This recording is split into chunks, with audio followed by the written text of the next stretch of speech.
I said, I don't care. I'm coming. Now, my wife is one of those women who just makes things happen, like most women do. You know, men talk about it, women make it happen. So she said, I shall make it so. So a couple of weeks later, the night arrived. She said, are you sure you want to come tonight? You really won't like it. I said, I'm coming to parents' evening tonight. She said, okay. So we walked to school in the evening, and she's still saying, you won't like it. Anyway, we arrive at the school, and we're met by older students at the door who say hello and welcome to parents' evening. Please follow us. So now I'm looking at my wife thinking, this is fantastic. What are you talking about? She said, wait. Now, you know when you have parents into your school, you put on a show, you put on things, right? So now there are children doing things in the corridors, right? There's 2 children building a sculpture like something from Rodin. Down the corridor, there are 2 children splitting the atom. This is very impressive. And I'm looking at my wife and she's saying, wait. We arrive at the school hall where all the teachers are waiting for us. And all the parents are walking around in a circle in the middle of the hall like this, you see. And I said, what are they doing? And she said, we have to look for the teachers we need to speak to.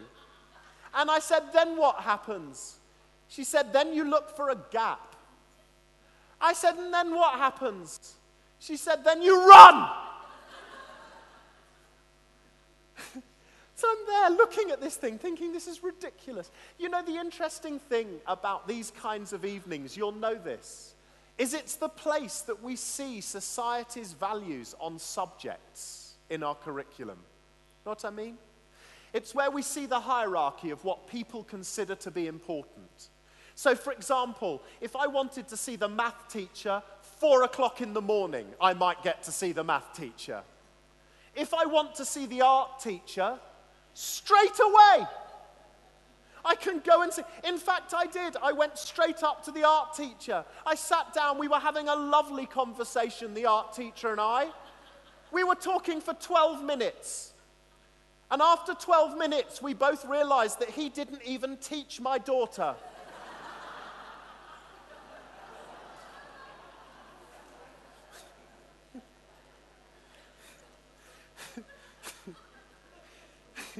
So you see, the thing is, I finally got to meet the math teacher. And he sat there and he said some things to me. He started off, and he wasn't a nice man. He wasn't a nice man. He had no personality. The first thing he said to me was,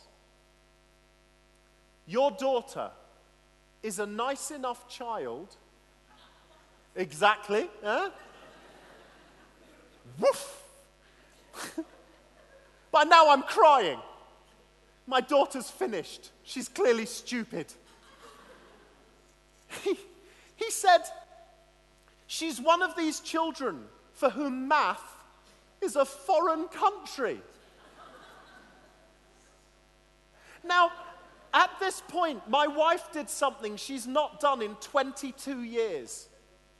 She took my hand and held it under the table.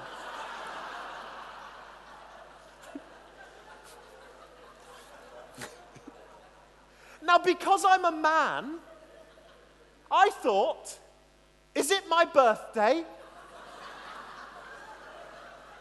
Let's go home now. But because I'm a man, I got it wrong. She held my hand because she knew what the teacher was going to say next. Because what the teacher said next was, we have to understand that math is a subject we're just going to have to drag Bethany through. I wanted to say something, but the pain in my hand was so powerful that all that came out was, ah! Now, my point is this. My daughter is no great academic. She's very average when it comes to her schoolwork. She is genuinely a remarkable person, however, like most of our kids are.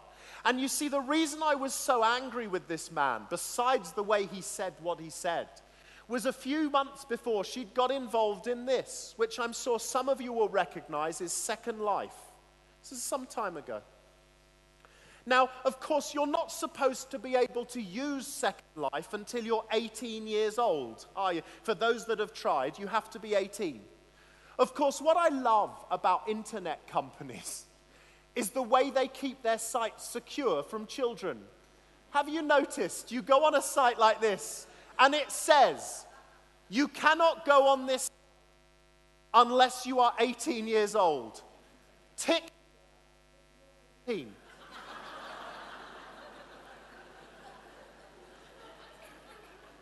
Now, do these people not understand teenagers? How many teenagers do you know that go, oh, well, I'll leave then? But my daughter came to see me, you see, and she said, I want to get on this thing, Second Life, she said. I want to do it. My friends are on Second Life. Can I go on Second Life? And I said, yeah, okay. And we talked about it. I didn't know much about it. Still don't, really. And I said, explain to me that it's this virtual world where you build a character and you live your life in Second Life, and they have currency, don't they? They have their own money, the Linden dollar, right? So she said, I'm going to earn money in Second Life so I can buy a house. By now, she's 14, by the way. Right? I said, really? She said, yes. I said, well, how are you going to earn money? She said, well, I'm going to work in a shop selling virtual clothes. Because you buy virtual clothes in Second Life. Otherwise, you walk around with no clothes on. And even for a pretend character, that's not nice. So, she said, I'm going to work in a shop selling clothes. I said, fair enough. And I left her to it. And a few weeks later, I went back to see her, and I said, how are you doing on Second Life? And she said, great. I said, did you get a job? She said, yes, I got a job working in a fashion shop. I said, and how's the job going?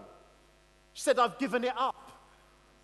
Now, at this point, because I'm a dad, I was ready to sit her down and say, you're a typical teenager.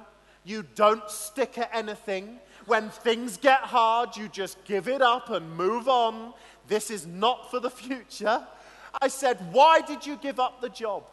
She said, well, the thing is, Dad, I met another character in Second Life who taught me how to design my own clothes and store them on an inventory, on an online inventory. Now, my first point as a challenge as educators is this. Our children are going home from our schools and colleges every day, and they're learning more by themselves from their friends and their social networks than ever they are in the school classroom, aren't they? Homework, for example. Thankfully, as a parent, I don't have to help my daughter with her homework anymore. And we know our students go home when they're set homework, and the first thing they do is they go on Twitter. And they